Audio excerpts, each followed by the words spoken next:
हम सब जानते हैं कर्ण महान था, दानवीर था, उसके साथ अन्याय हुआ, लेकिन कुछ आप समझ नहीं पा रहे हैं, आपसे छिपाई गई या फिर आप उसे डिकोड नहीं कर सके।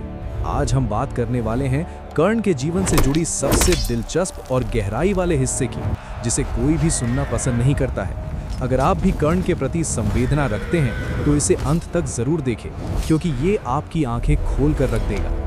ये महाभारत का सबसे बड़ा सबक है। अगर ये समझ लिया, जिंदगी में कोई तुम्हें हरा नहीं सकता। आप जानते हो, कर्ण महाभारत में एक ऐसा योद्धा था जो टैलेंट में अर्जुन से बेहतर था। युद्ध रणनीति, कौशल और सैन्य नेतृत्व दुर्योधन से ज्यादा समझदार और ज्ञानी था। ताकत में भीम से ज्यादा शक्तिशाली था। फिर भी वो अपनी ही जिंदगी से हार गया। क्यों? आप में से ही बहुत लोग कहेंगे कि कर्ण के साथ छल हुआ, धोखे देकर हराया गया। कुछ कहेंगे श्राप था, किस्मत खराब थी, या उसने खुद अपनी हार चुनी। आज की कहानी आपकी लाइफ बदल सकती है। ये मोटिवेशन के लिए नहीं है। अगर आपको लगता है कि मैं आपको मोटिवेशनल स्पीच देने आया हूं, तो आप वीडियो को यहीं छोड़कर जा सकते हैं। और अगर आप अपने लाइफ को बेहतर बनाने के लिए देख रहे हैं, तो अंत तक जरूर ध्यान केंद्रित करके देखिए। तो दोस्तों, मैं हूं आपका अपना दोस्त या फिर भाई कनिष्क राजवर्धन। तो चलिए वीडियो शुरू करते हैं।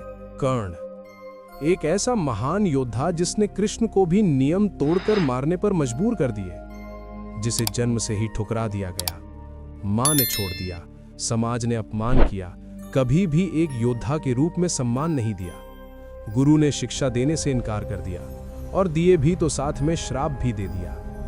दोस्ती गलत इंसान से हो गई, प्रिय मित्र ने सिर्फ अपने फायदे के लिए इस्तेमाल किए। हर बार जिंदगी ने कहा तू लायक नहीं है, लेकिन कर्ण ने कहा मैं साबित करके दिखाऊंगा। पर यहीं से उसकी हार शुरू हुई। क्यों और कैसे? ध्यान से सुनो, फिर बाद में मत कहना कि मैंने गलत समझा या बोला। कर्ण की सबसे बड़ी कमजोरी क्या थी? दुर्योधन? नहीं। श्राप? नहीं। गरीबी? नहीं। इसमें से कुछ भी नहीं। तो आखिर वो चीज क्या थी जिसने कर्ण को पराजित कर दिया? तो वो थी, सुनो और बहुत ध्यान से सुनो। लोग हमेशा कहते हैं कर्ण के साथ गलत हुआ। हाँ, बिल्कुल हुआ। उसे जन्म से अपमान मिला, पहचान नहीं मिली, समाज ने ठुकराया।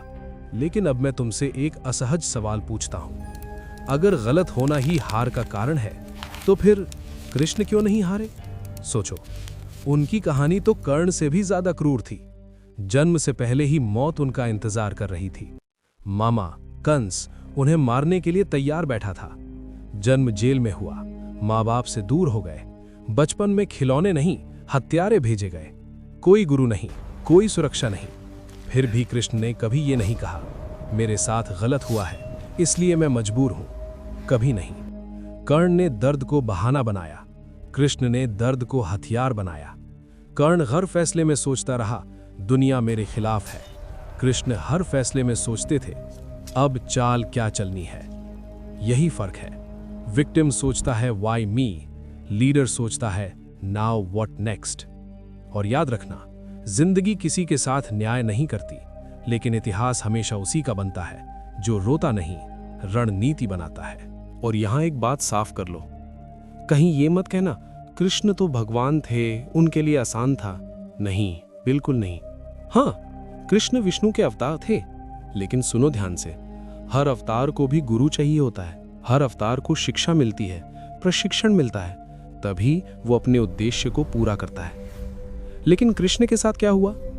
जन्म जेल में, बचपन मौत के साए में, खेलने की उम्र में राक्षस भेजे जा रहे थे, और तब तक ना कोई गुरुकुल, ना कोई शस्त्र विद्या, ना कोई सुरक्षा। मौत दरवाजे पर खड़ी थी और वो बच्चा अकेला था।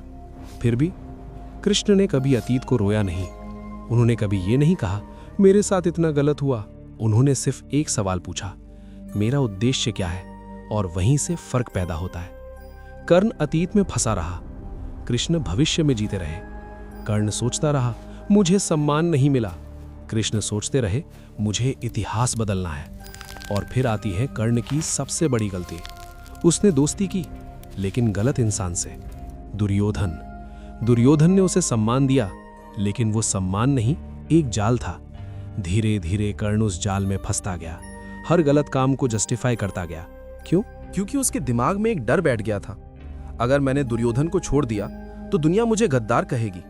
और यही वो साइकोलॉजिकल ट्रैप है जहां 90% लोग हार जाते हैं। सुनो, कभी कभी लॉयल्टी नहीं, सही साइड चुनना जरूरी होता है। गलत इंसान के साथ वफादारी कैरेक्टर नहीं, कमजोरी होती है। अगर उस दिन कर्ण अपनी ईगो छोड़कर कृष्ण का हाथ पकड़ लेता तो लोग उसे गद्दार नहीं, धर्म का सबसे बड़ा योद्धा कहते। लेकिन उसने क्या चुना? लोग क्या कहेंगे। और याद रखना, जो लोग दुनिया क्या कहेगी में फंस जाते हैं वो कभी दुनिया बदलेगी वाले लोग नहीं बनते। कर्ण हार युद्ध में नहीं हारा था, वो हार गया था अपने ही दिमाग के अंदर। युद्ध का आखिरी दिन, कर्ण का रथ धस गया। वो निहत्था था। वो अर्जुन से कहता है, धर्म के अनुसार वार मत करो। लेकिन कृष्ण ने कहा, जब द्रौपदी का अपमान हुआ तब धर्म कहां था? जब अभिमन्यु मारा गया तब नियम कहां थे? और उसी पल अर्जुन ने तीर चलाया, कर्ण खत्म। लेकिन असली मौत उस दिन नहीं हुई थी। कर्ण उस दिन मरा जिस दिन उसने गलत लोगों के साथ लॉयल्टी चुनी। याद रखना, गलत इंसान के साथ वफादारी तुम्हें भी डुबो देगी।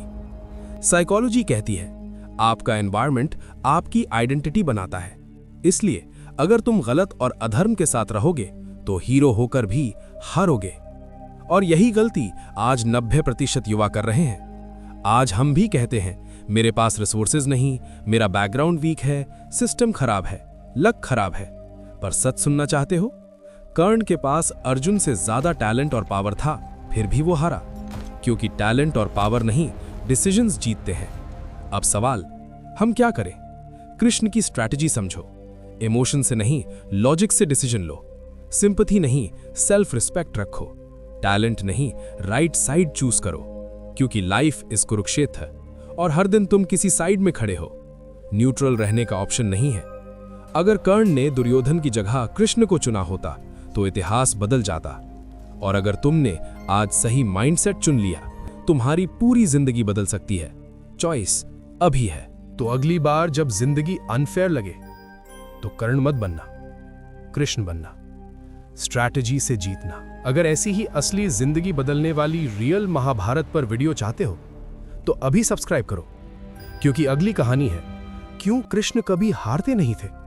उनकी महाभारत की 5 हिडन स्ट्रैटेजीज, जिसे हम डिकोड करेंगे और अपने जीवन को बेहतर से बेहतरीन बनाएंगे। और वो मिस की तो शायद तुम अपनी लाइफ की सबसे बड़ी सीख मिस कर दोगे। तो दोस्तों, जिस तरह मैंने कर्ण की जिंदगी को महाभारत की घटनाओं से और अपनी समझ, अपनी साइकोलॉजी से डिकोड करने की कोशिश की, वैसे ही हो सकता है आपकी नजर में कहानी कुछ और हो सकता है आपको कर्ण विलन नहीं, मिसअंडरस्टूड हीरो लगता हो सकता है आपको लगे कि वो हालात का शिकार था। और सच कहूं, यही इस कहानी की खूबसूरती है। महाभारत सिर्फ युद्ध नहीं, ये ह्यूमन साइकोलॉजी की सबसे बड़ी किताब है। हर किरदार हमारी तरह इम्परफेक्ट है, हमारी तरह कंफ्यूज्ड है, हमारी तरह चॉइसेस ले रहा है। और शायद कहीं ना कहीं हम सबके अंदर थोड़ा सा कर्ण भी है और थोड़ा सा कृष्ण भी। कृष्ण बनना है या कर्ण, ये फैसला रोज हमें ही लेना है। इसलिए मैं सच में चाहता हूं, नीचे कमेंट बॉक्स में जरूर बताना, आप कर्ण की लाइफ को कैसे डिकोड करते हो? उसकी सबसे बड़ी गलती क्या थी? और अगर आप उसकी जगह होते तो क्या करते? शायद आपकी एक सोच किसी और की जिंदगी बदल दे। शायद जो लेसन हमसे मिस हुआ वो आप पकड़ लो। और यही इस चैनल का मकसद है, सिर्फ कहानी सुनना नहीं, कहानी से सीखकर जिंदगी बदलना। तो कमेंट करो, डिस्कशन शुरू करो, क्योंकि कभी कभी सबसे बड़ी लर्निंग वीडियो से नहीं, कमेंट से मिलती है। और अगर आज की कहानी ने आपकी सोच में जरा सा भी बदलाव किया हो तो इस वीडियो को शेयर करना मत भूलना, क्योंकि कौन जाने आपका एक शेयर किसी और को उसकी लाइफ का कृष्ण मोमेंट दे दे।